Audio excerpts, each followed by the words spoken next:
Hi, everybody. This is Zane Yoder with Sailing Views, and I have a very special guest. Now, this man has had a very large influence in tons of kids' lives. He's coached them, he's mentored them. He's also a rule master. He has done it all. So, how you doing, Dave? I'm doing great up here in Southport, Connecticut, about an hour from New York. All right. Well, great. So, Dave, other than just being the infamous Dave Perry, what tell us what you're famous for. How'd you become to be such a guru? Is infamous a good thing or a bad thing, Zane? Uh, d- in your world, is good. So, Well, listen. Ever since I got out of Yale back in the '70s, I've been coaching and teaching and doing seminars and clinics, as you know, and was heavily involved in running the U.S. youth program all through the '80s and into the early '90s, and so that's where I've had a chance to get to know you and many people that are now I'm coaching their kids. yeah, So, so that's fun. But yeah, so that's been my big thing. And then of course the rules is my interest in the rules. Took me to doing very well in college sailing, and then I missed getting the Olympics myself in '84. Finished second to my friend Robbie Haynes and Rod Davis and Ed Trevelyan, and they went and got a gold medal in '84. So that was good for the U.S. But I've now been to several Olympics since. I was supposed to be in Tokyo this summer. I'll go next summer as the rules advisor for the U.S. team. And I've been involved in many America's Cups as the rules advisor and AfriGuard coach. So it's opened up many doors for me. So yeah. very Well, satisfying. yep. All right. So, how did you get into sailing? I mean, what did your family get you started, or what was it? Yeah. Yeah. No, I was lucky by birth. So my father was a big sailboat racer. He loved it. Raced a boat called an Atlantic. It's like a 30-foot boat, like a Shield, and lived in Southport, Connecticut, which is a big sailing town. It was actually a commercial sailing port back in the 1800s on the way from Boston to New York. The ships would stop in here. So there's a lot of legacy of sailing. And then sailboat racing is a big deal. And then the little yacht club called the Pequot Yacht Club, All right. where my friend Dave Dellenbaugh and Brad Dellenbaugh, we were all kids together, and many other of my best friends, and we all learned to sail there. And so it all was just it was in the culture, it was in the air. I used to watch my father race, and then he got the family of sunfish. I'm sure everyone else has learned to sail on sunfish. Yeah. So I'm part of that, and then did the junior sailing. I absolutely loved it.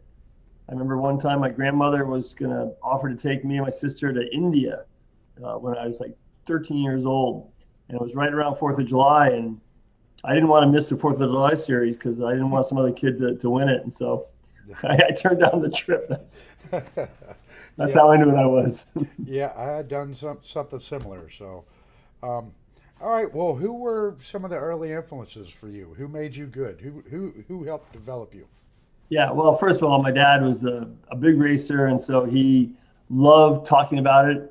Dinner time, it was the classic.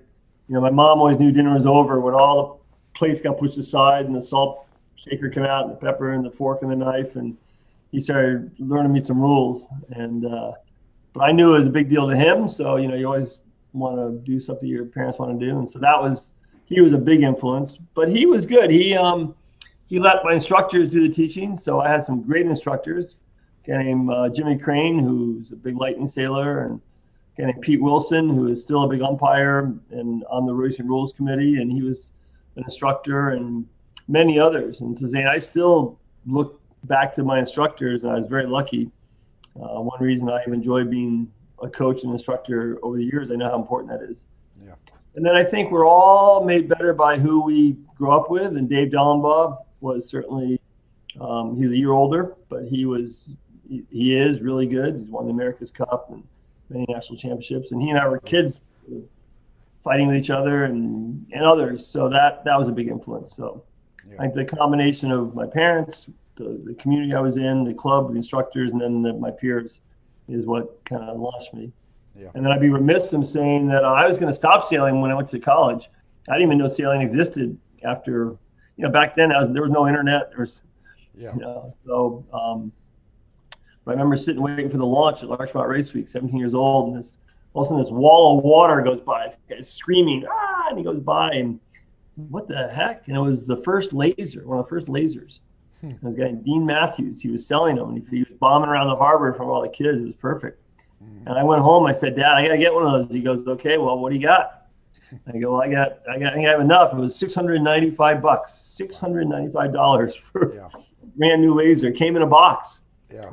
And then that turned me around. I was probably headed out of the sport, and the combination of the laser. And then in 1973, when I turned, I was 18, Bob Johnstone created the first U.S. Youth Championship.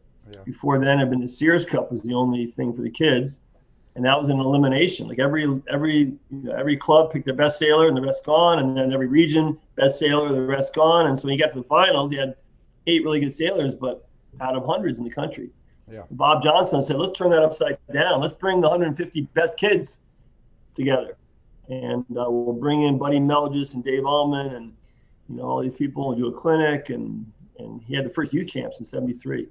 Wow. And that's where I met, Augie Diaz and Carl Buchan and Peter Komet and some of my lifelong friends. We all met at this event when we were all freshmen in college and I say on the laser.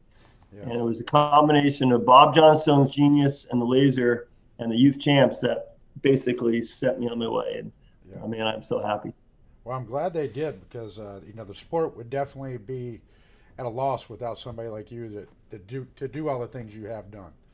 So, all right. So, at what point of your sailing career did you figure out that you were good? Well, when you're in the moment, you don't think about it that way. I just love doing it, and I was having some success, and success breeds success. So, I was winning some stuff online on sound. I could never beat Dave Dell, but he was always a year older. So, I think in junior sailing, I was probably one of the best sailors in the sound, but there were many other good ones there. And then in college, junior year, we were pretty good. The team was Steve Benjamin, Peter Eisler, and I were the 3 skippers. We had our friends Susan Daly and Peter Bowie and Ginny Hopkins, our crews, and we ended up winning the national championship for college in '75.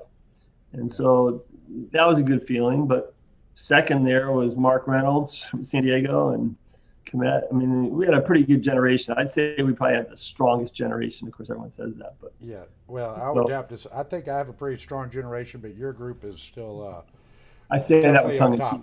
I say that tongue in cheek. And then we realized that when we go race internationally, we were good. We stepped in the Soling. I crewed for Peter Eisler, and we won the pre-trials and we won major events. And so I think. You never think about it while you're doing it, but I think the combination of my upbringing and some talent, and then the people around me, I was never the best of my group, but my group was always pretty good. So, when we stepped out of that bubble, we were right there. So I finished 5th in the Laser World Championship in 1979, won a race there. That was a big high moment. Yeah. And you've won a lot of team racing championships and match racing, haven't you? Well, I would say the team racing was always fun to do as a sidelight. The match racing I did as cross training when we did our Olympic effort from in '80 to '84. I did a lot of match racing back then. Won the Congressional Cup twice with my friends Pedro and Dave Dell and Brad Dell and Moose McClintock and Chuck Wilk and Peter Daly. We had great teams. That is a who's who you just riddled off, by the way. Well, and back then we were just all friends. We didn't really know. None of us had done anything in the sport really. We just were friends. But that's kind of my point, that we just kind of were coming up together like your crowd was. But I would say when I stepped away from the sport for 21 years after the Olympics in '84, and I came back in 2006, I went back to match racing because I always loved match racing, and that's the part. I've won the U.S. championships. I won it once back in '82, and then I've won it 4 more times as an old guy, and that's what I'm probably most known for now is the match racing, because I love the one-on-one battle. I love the tactics and the rules and the difficulty of the whole sport. Yeah, and it's amazing. I love that stuff. I've never been very good at it, but I do love it. All right. Yeah, I'm all right. So what is your favorite boat, and why is it your favorite boat? Because you've traveled around and you've coached a lot and seen a lot and been on a lot. So what's your favorite? Yeah, well, first of all, I'm really glad we started in a Blue Jay. A Blue Jay was a small Lightning, as you know, Lightning. So right from the beginning, we sail with three people in a boat, main jib and spinnaker. So I've always liked that. But then the Lightning when I was a junior was great. I sailed with my sister and Brad. But then when the Laser came along, I fell in love with the Laser. I loved the speed. I loved the athleticism. I loved it was just you, and I loved how hard it was. So the Laser through my 20s was big. But then when I got into the soling for the Olympics, I loved that because it was very tactical. Like, at the end of a 2 mile beat, if you were 2 lengths ahead, you were fast. So it was a very tactical boat. And that was sort of where my mind is. So I've never gravitated towards the tinkering kind of boats I've never gravitated towards the handicap racing where, you beat somebody by an hour, but they beat you by a minute. I'm the stock car racer. Yeah. And so as I've gotten older now, the keel boats, match racing is perfect because they're all keel boats. I get back in a dinghy every now and then, but I feel a little old and big and heavy. Yeah. So that's sort of gravitated. But I like one design, and I like the boats that are fairly straightforward, like the Sonar. The boats that are pretty straightforward to sail. So the racing comes down to the people. Yeah. I've been in the Melges class for a couple of years, and I love the one design aspect of it. Now, those boats are one design, but there's still enough tweaking that people, people tweak with things. And that, coming out of the Lasers, I was just straight up like you, a stock car racer. Yep. We all had the same 5 ropes, and one the coolest main sheet was the biggest difference, and and I enjoy that. That's so. And like you said, being an old guy, getting a little older and fatter, I jumped in a Laser basically for the first time in 15, 20 years. And I did it like 2 days ago. I still know how to roll, tack, and jibe, just not very well. But after 10 of them, I was gassed. I was like, okay, whoa, I'm out. I'm checking out. I'm done. So, I remember when we raced Lasers, back then, remember it was a 1.5 mile beat, triangle, windward, leeward, windward. And yep. The beats were awful. You couldn't wait to go downwind just to rest. Yeah. And when my son, this is a number of years ago, when he turned 14, he got a Laser. He's a big kid. So I got an old Laser. We went to a couple regattas. And now, as you know, the courses are shorter, but the downwind, they're so active. Like they don't even sit. It's all in their haunches, and they're going, the downturns and the big by the lees. And by the end of the run, I was so tired, I couldn't wait to go around and go back upwind again, where I could just relax. Yeah, it's changed a little bit, hasn't it? It's fantastic, but that was a big eye opener, the big change in the downwind sailing, which is great. Yeah, it's all good. Yep. All right, so what is your favorite place to sail, or coach, or whatever? I get asked that. Well, let's never say I get asked that a lot. I think one of my favorite places to race sailboats is San Francisco Bay. It's iconic. There's a lot of eye candy. Yeah. It's usually windy when you go there in the summer. I love when it's like that. I love current because it just changes everything, and it's great. So I love that. It's it's a little cold, but so I love racing there. But I like it when there's breeze.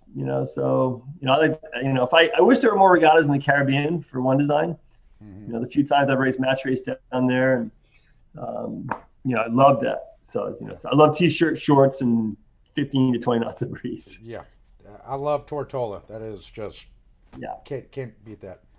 Yeah. All right. So what's where do you see the sport going? The sport of sailing. Do you see it going into like just foiling boats, or more one design, or do we just have too many boats out there? Or where do you see the sport going in the future?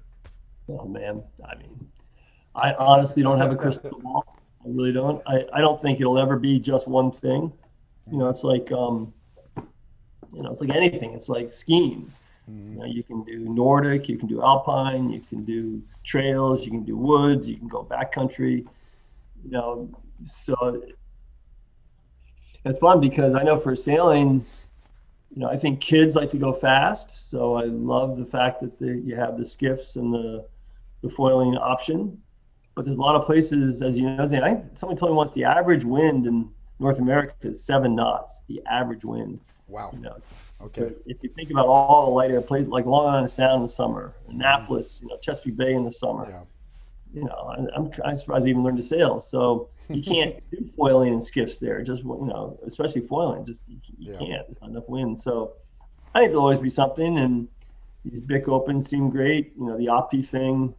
The Optis get a lot of kids sailing, but I'm a big believer that sailing's got a social side, and plus there's a main and a jib and a spinnaker, and I think a lot of people sort of overdo the Opti thing. Personally, they stay in it too long, and then they maybe get into a laser, and by the time they're 18, they've never sailed another person and never seen a spinnaker and a jib, and Yeah. so I think the future of the sport lies. I think yacht clubs who get club-owned boats is a real pathway to success. Yeah. There was a time when clubs would go, there's no way we're doing that. And then that turned the corner somewhere in the 90s. And, my generation came along and we couldn't afford boats. And my little yacht club, Pequot Yacht Club, they got 8 Ideal 18s. Fantastic, simple boat, Bruce Kirby design, club owned them. You pay a little bit of money, get in there, you do some sweat equity. And Yeah. I think that's the future. I don't think people own boats as much anymore. And I'm not so sure that, and then I think that the future probably does hold more organization of the professional side of the sport. I think it just, when I'm not sure quite how old you are, but when I was younger, there was no such thing as professional sailing. Yeah. The only way you could make a living sailing was to go for work for a sailmaker. Yeah. And they'd put you on the boats with the customers, and you're expected to pacify the customer and agree that the jib was wrong when the customer's sailing all over the place. Yeah. Yeah. So, or you go to work for a boat builder. You go to work in the industry. Right. But somewhere in the 90s, people started to get paid to go racing. So they didn't have to go to work in the industry; they could just go racing and get paid. So that's really changed the sport in a lot of subtle ways that are just now beginning to get talked about. I think I'm on the U.S. Sailing Board, and it's something we're talking about. There's a fellow named Tony Ray who's wonderful, and he's on the board and trying to find ways to wrap our arms around the professional sailing and get it organized in a way that it's a win-win-win. Well, it's so funny you've brought that up. I've mentioned it to other people that, in the 90s kind of changed, to me, anyway, to when professional sailing really just hit mainstream. And there started being people, like you said, getting paid. Now, what's your opinion? Is it hurt the sport or helped? Or is it sort of its own little, it's like spider web of it? I think it's just there. It's just it's in the air. It's certainly it's certainly, well, it just changes things. The people that have the pros on the boats generally sail better, so they learn more, so they're getting better, so that's good. And the boats are being successful. And then if you have a bunch, I remember in the far 40s, I hopped in the far 40s a number of years ago when the Worlds were in the U.S. in Miami, and there were 4 regattas from January through March. And there were 40 boats, and every boat had a pro. Every single boat had a Kayard and a Coots and a Spittle. I mean, every single boat. And the racing was fantastic. And none of them could drive. It was all owner driven. The racing was fantastic. The parties were fantastic. There was a lot of mutual respect. But it was a level playing field because they all had one. Yeah. I know the J70 class has decided for now that they're not going to try and bifurcate, and they're going to let it all play. Let's all go play golf against Tiger. And I think a lot of people like the challenge of racing against the pros. But then they have a big award for the Corinthian. They make a big deal about that too. So maybe that's a pathway. And I think there's plenty of classes then you can go sailing that don't allow pros, or they really limit their place. So you can't say it's good or bad. It just is. I would say where it's bad is where people are in a class that allows pros and they resent that because they either don't think that's appropriate or they can't afford it or for whatever reason. And then there's bad feelings. And that's unfortunate. Well, I'm in the Rose 19 class, and they've been bantering around for the last couple of years on getting rid of pros. Well, I've been in the Rose class for a long time, and I just now officially became a pro, and I'm like, wait a minute, am I getting kicked out of the class? I got 5 of these boats in my backyard. What am I supposed to do? I'm like, okay. Yeah. So You know, You know, some people see it differently. I don't know. I'm not afraid of pros, so you know, I'll sail with them, against them. Doesn't matter. So one thing that, I would say to anyone making a living racing is that we all benefit by having people race. In other mhm, words, suppose they gave up, remember in the 60s, suppose they had a war and nobody came. yeah, So I think the pros need to understand and should understand that their presence has an impact and they're in control of that. And, they don't want to be a knucklehead and do things that are, you know, that are put other people off. Maybe the mhm, tone of voice on the race course or a lack of being helpful on shore. That stuff doesn't. That I don't think helps. On the other hand, if the pro is willing to stand around the bar and sort of talk a little about what they did or what they're thinking about, and maybe they offer to talk to somebody before a race, and I know they're getting paid, but if they can spread it out a little bit, then people welcome that, and then so I think there's a lot can be done in the environment, yeah. and then people aren't so afraid of the pros, and I'm all for the pros not driving. I mean that's another thing, and so Yeah. No, anyways, it's a topic, and yeah, it's it's a so heck of a topic. in the future it needs to be dealt with. I think needs to be Yeah. handled a little bit more. All right. Well, let me change the subject here to what's the best regatta or best sailing trip you've been on? Oh man, of the ones I can remember. Yeah. It's fun.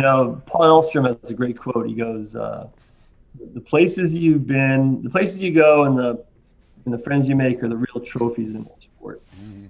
And that's I can just say that. I don't necessarily have. I can just remember almost every trip, and I can remember going to Laser Worlds, and I can remember going to Asia, and and I have to really think hard. How did I do? But I can remember that incredible sushi meal where the fish were swimming when we went in the restaurant. And there was fewer fish in the tank when we left because we just eaten them. And, Yeah. going to Brazil and the churrascaria, and they just bring the Yeah. meat to your table, and they're soft, these hunks of meat, and they're bringing the beer, and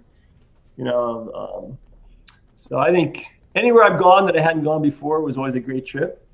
And I think the laser worlds are always fun because you showed up, there's 100 boats on the beach all waiting for you. And Yeah. um, Yep. That's always a good thing. All right. So, what's the worst event you've ever been to? Have you ever had any really bad road trip story? Because remember, I was with well, Mary Helen. You know, we had a bunch of good ones. So I'm waiting for you to top it. Mary Helen, Hmm. boy, she paved the way for you guys, and she's a good soul. Yes, she And was. I Or only is. want to thank her because she was very selfless. And um, I would say that I don't, maybe I'm just Pollyannish, or maybe I was just lucky. I never had any. I mean, there were some regattas that I couldn't wait for it to end, and went to regatta before the Olympic trials over in France, and went to Kiel Week once. Kiel Week, it rained the whole time, and if it wasn't for the fact that I love German beer, I swear I'd never go back there because it was just raining. The sail for like the Solings were like, I don't know, 5 miles outshore, and Yeah. I found that was miserable. And but even when it's cold, like I've sailed some really cold regattas and frostbiting, where you're basically shoveling the snow off the boats and breaking the ice to get out to the water. And I just remember having a great time. So Mm.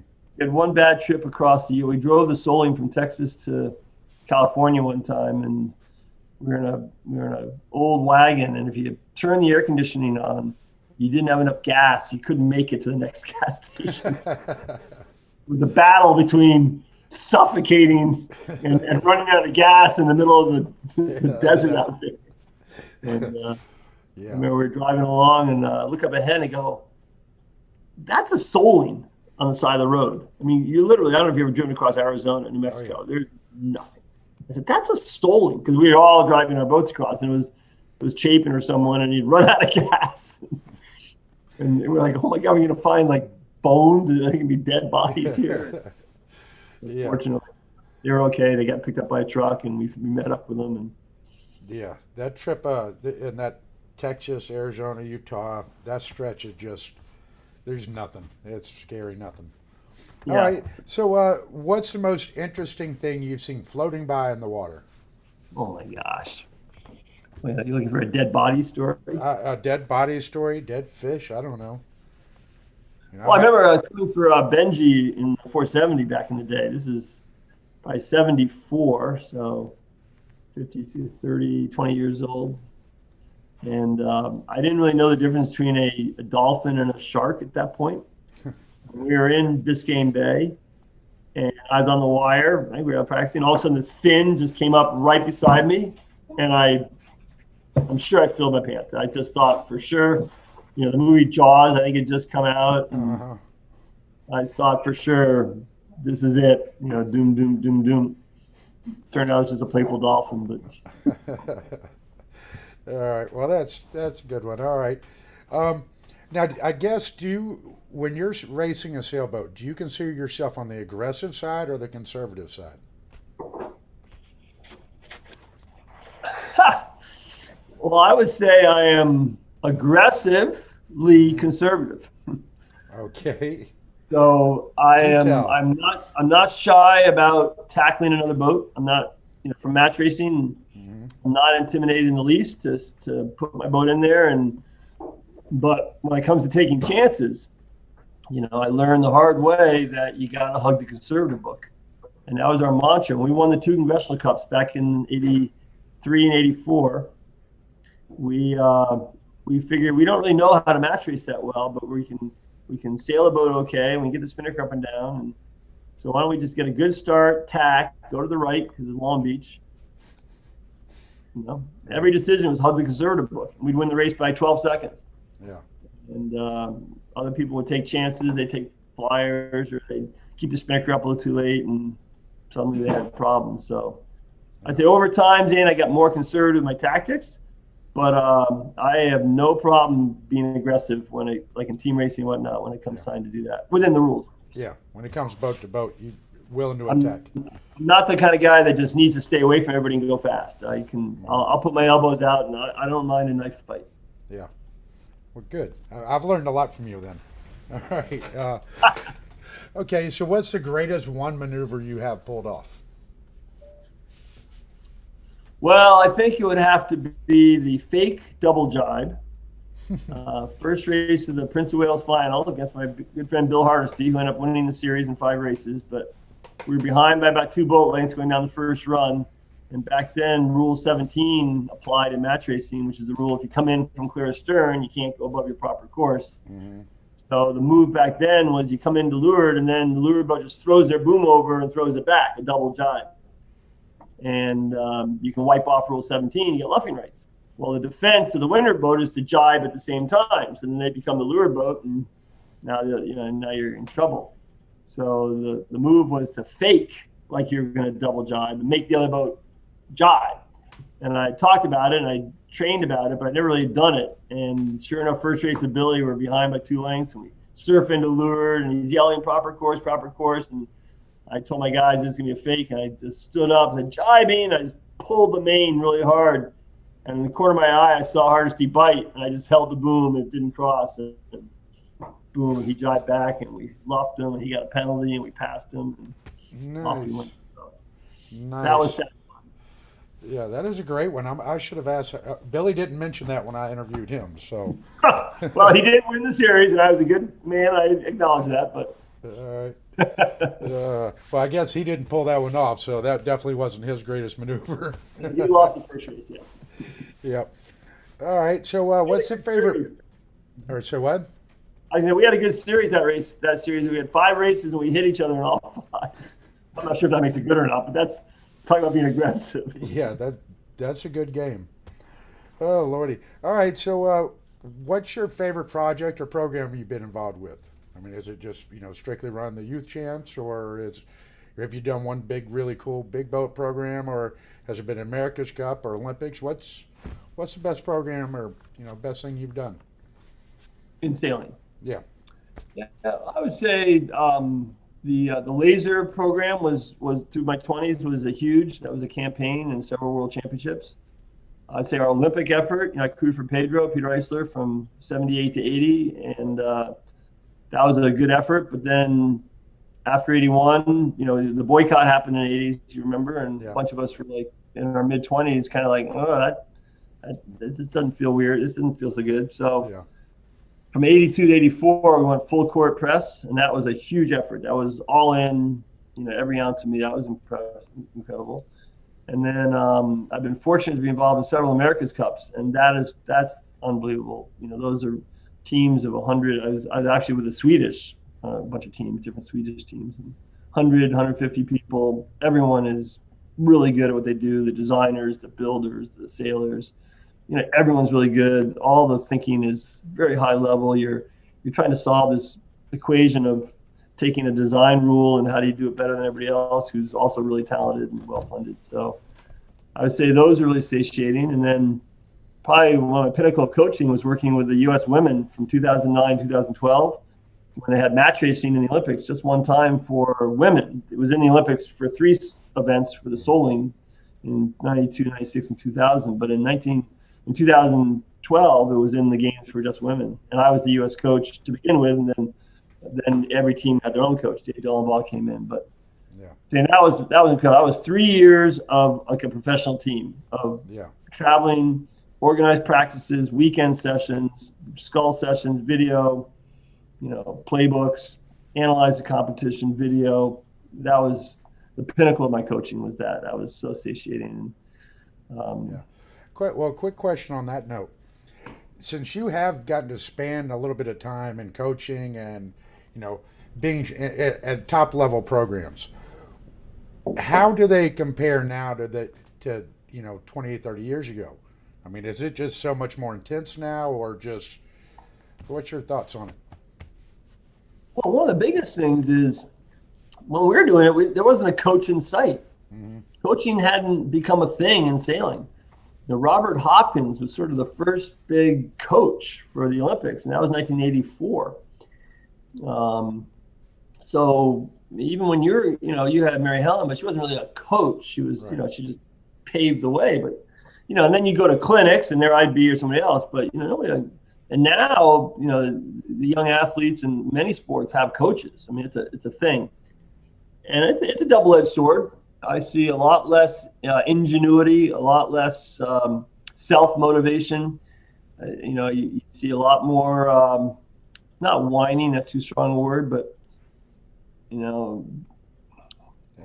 I used to say that, it was like almost a 5-to-1 ratio working on the boat to sailing the boat. Mm-hmm.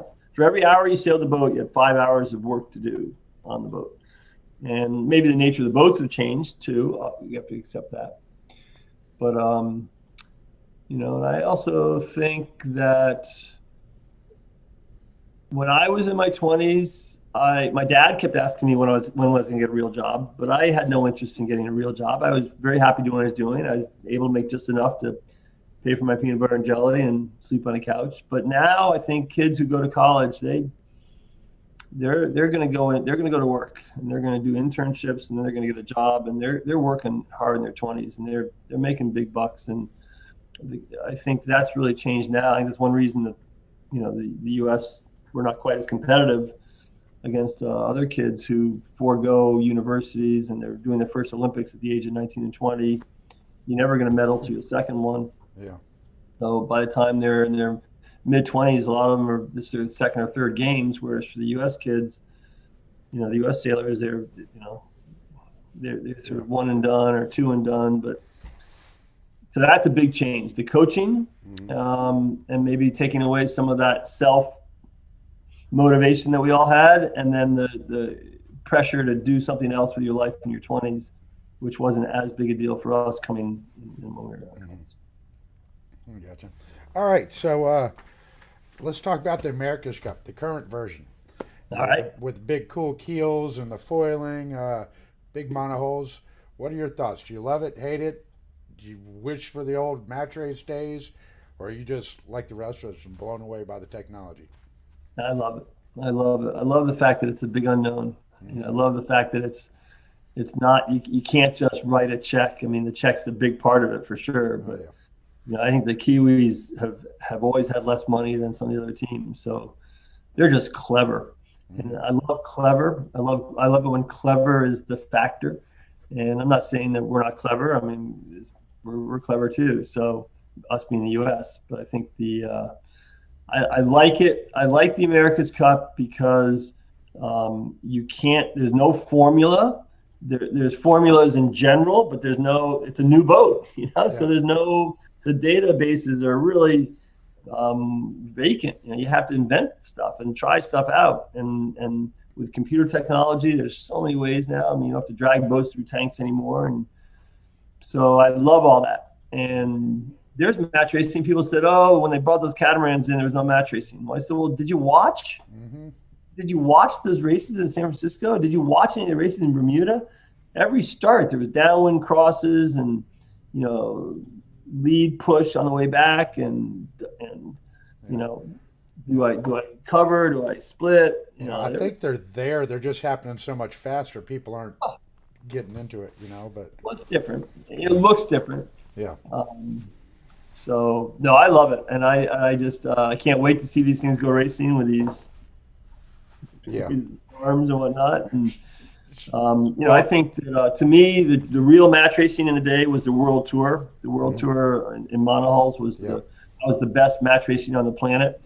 I was never a fan of the catamarans. I understand why they tried it, because the World Tour had always been a gangway, a ramp to the America's Cup. right. And the America's Cup was in one design keelboat, or not one design, but keelboats.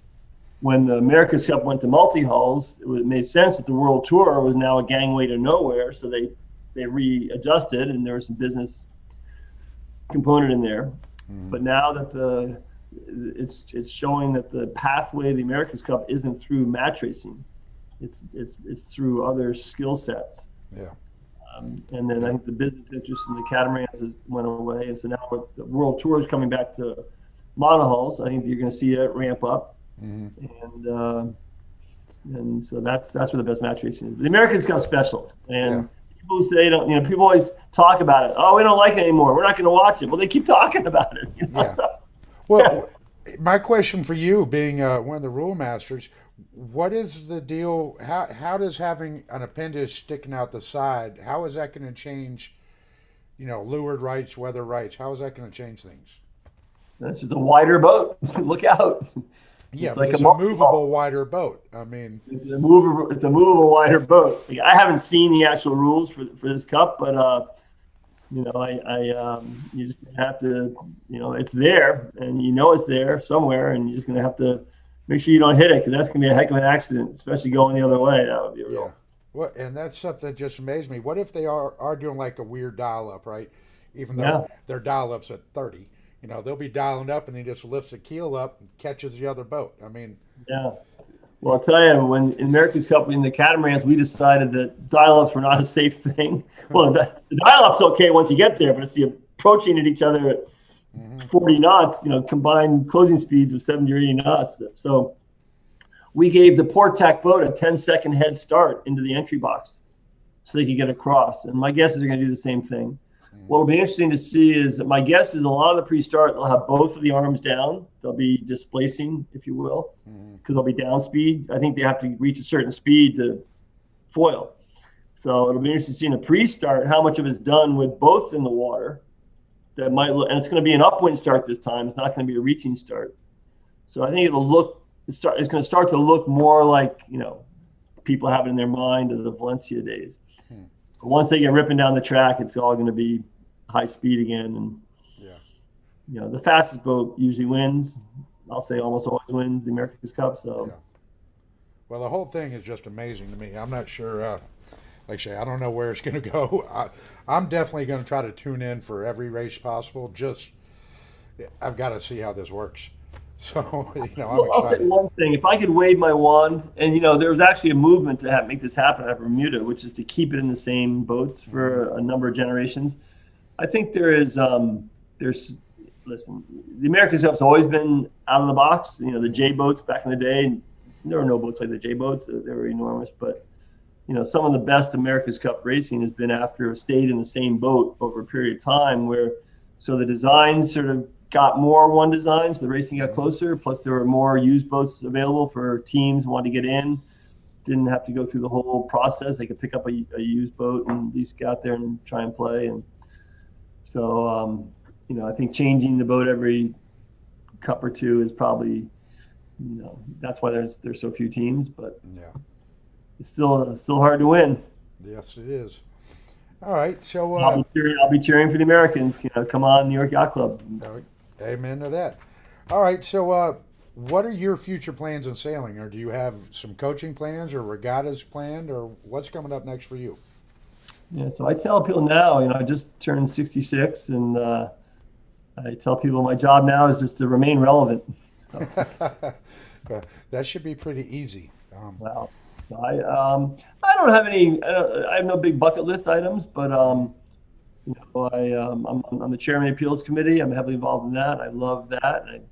I enjoy working with helping people understand the rules and doing a lot of webinars this spring, and just did a series with my friend Dave Dellenbaugh. We call it the Daves, and love helping people with the rules because that's a barrier. A lot of people get confused or they don't have the time to learn them, and then they get at a mark rounding, people start yelling at them, and then they're not sure, so they back off, and it's just it doesn't feel right. So I'd like to do more, find more ways to be more effective as a teacher and help you learn the rules. And I'm enjoying the team racing. I do it with my wife, so we go team racing together. And there's more and more, as you probably know, club team racing going on. Southern's got a great series, and St. Pete's got a series, and on the West Coast, the Baldwin Cup. There's a lot of series. New York Yacht Club runs a lot in the summer. So adult keelboat team racing for us older people is really fun because it's all the people that used to be younger, and they're all still good. You don't forget how to race. Right. You just get a little older. Right. You get a little older, maybe a little slower, but you still like to play the game. So there's that, and I'm looking forward to going to the Olympics. Let's hope it happens in 2021. I enjoy being at that level, the America's Cup and Olympic level, and I hope I have a few more of those in me. So. I gotcha. All right. So what do you think of the state of women's sailing today? And I got to be careful how I speak things because I was discussing this with Fisher, and I just got reminded today that I said I love having women on the boat because they can help clean up a little easier. And I meant that in the way of cleaning up pit, the halyards and stuff, because I always have a bow girl, and they're great at cleaning up the lines, and they're smaller and nimble, can reach and grab knots. And I always throw my main sheet up to the front of the boat. Said, somebody fix this. I've got a big knot in it, and they're light and quick-handed. So I got myself in trouble. So yeah, I know you won't do that. But I can see why you would get yourself in trouble if you're talking like that. Yeah. So listen. First of all, I grew up with 5 younger sisters. There's 6 of us in the family. I have 5 sisters. So I really don't see the world as boys and girls and men and women. I just try to help everyone, and there's some natural reasons why there aren't as many women. I think the opti thing doesn't really help, because I think like the women drop out sooner than the guys. Maybe they want to be with other people, not necessarily other women. So I think we can do a better job of making it more inclusive at the younger ages. And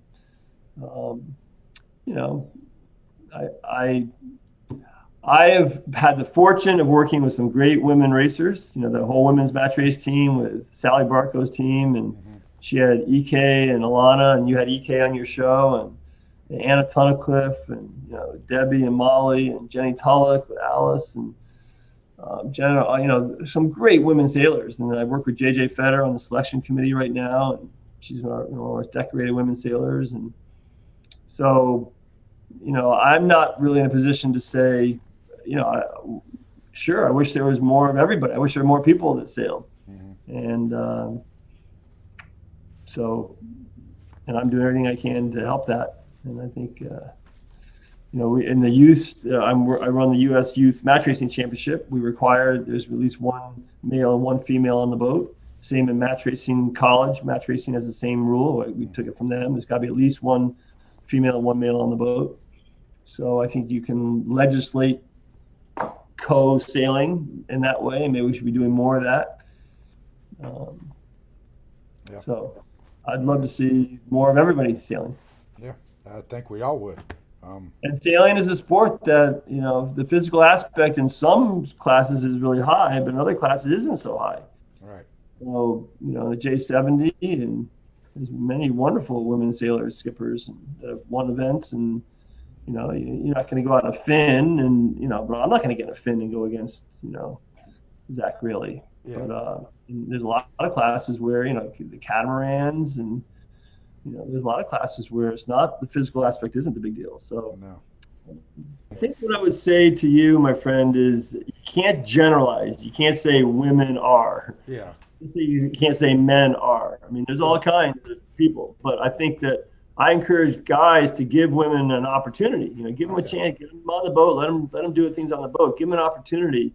Don't assume anything. True. And encourage them, and especially when they're young, and don't put them in just girls only categories. And I think that you'll see that there's a lot of really talented female athletes out there waiting to show what they got, and they just so that's what I would say. Okay. Well, before I keep getting myself in any more political trouble with everyone, I'm going to move on to the next one. All right. Right. What ideas do you have? Just quick, short. What can we do to grow the sport? Clinics. I'm a huge clinic person. I mean, I don't know if when we first met, but Bob Johnstone, the very first youth champs in '73, had a 2-day clinic before the event, and brought in, like I said, Buddy Melgis and Dave Ullman and Dick Tillman, all the big names in the sport, and at the time, and did a 2-day clinic. And that was probably more profound than the 5 days of racing. I probably learned more about everything there. And so I think when I do my match racing, people say, how do we grow match racing? Well, you got to have clinics. You got to teach people how to do it. Like, we all enjoy doing things that we get better at while we're doing it. And we all quit things the moment we start getting worse.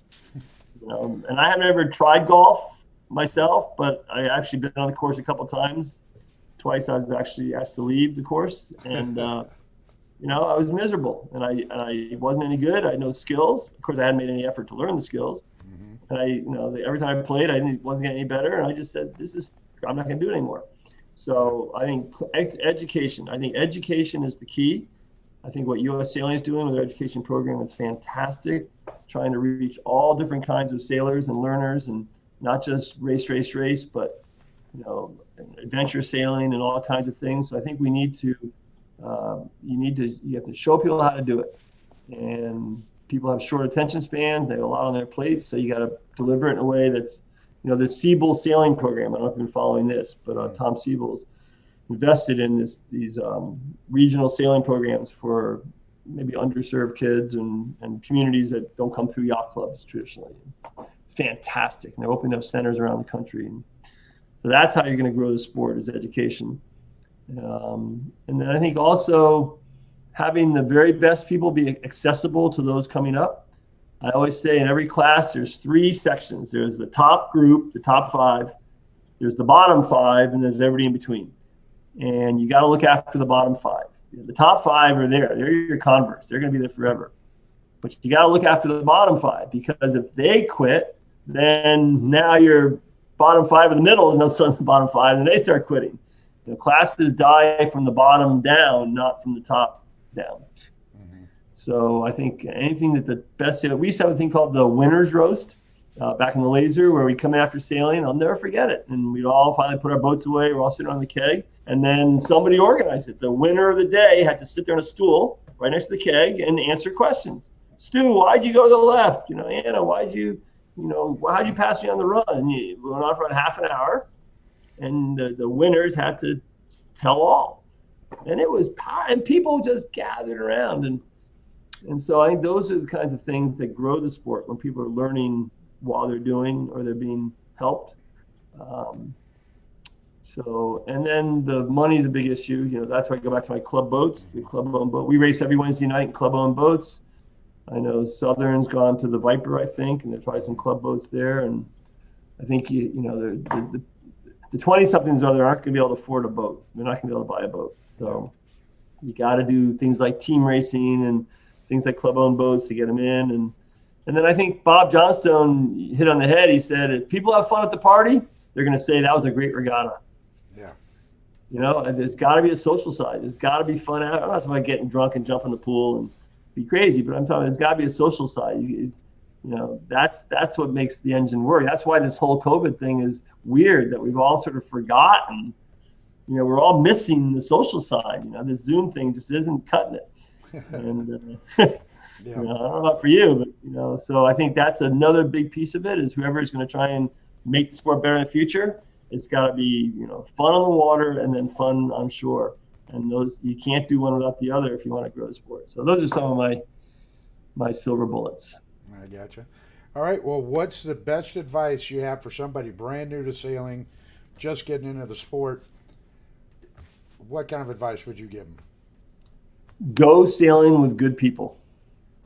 Before you buy a boat, before you take the wheel, before you take the helm, go sailing with good people. Maybe you spend a season just going down and crewing for the best people you can, sailing with the best people you can.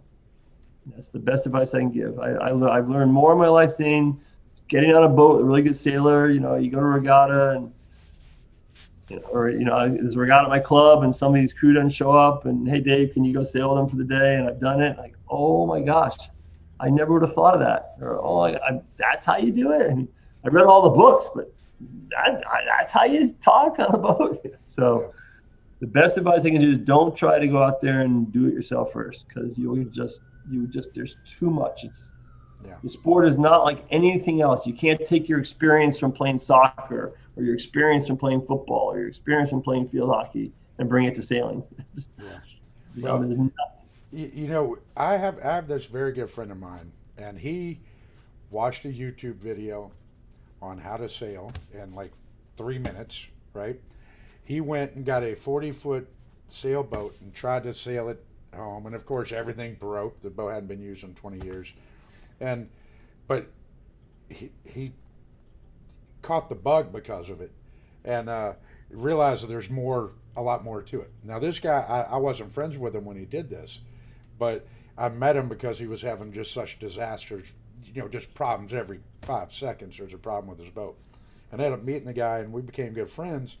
And I've been taking him sailing and showing him things, and he's getting to understand. Oh, that's why you do it. Oh, that's why you do it. Instead of the 5-minute YouTube video, which really didn't teach him anything. So, I'm with you. So I think that's my single advice is go do it with somebody else that's pretty good and let them mentor you, and then it'll work out just fine. Yeah. Now at least you'll learn if you're ready for it or not. You know. And you won't have to pay for it until you're ready for it. Right. Okay, well, that pretty much wraps this all up. So, Great. All right, well, so everybody, this is Dave Perry. In case you don't know who he is, he writes the rule book. He's the guy. He does it all. He is Dave Perry. He's just a man.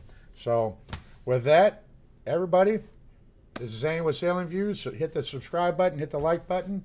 Over, out, and bye-bye. All right. Take care.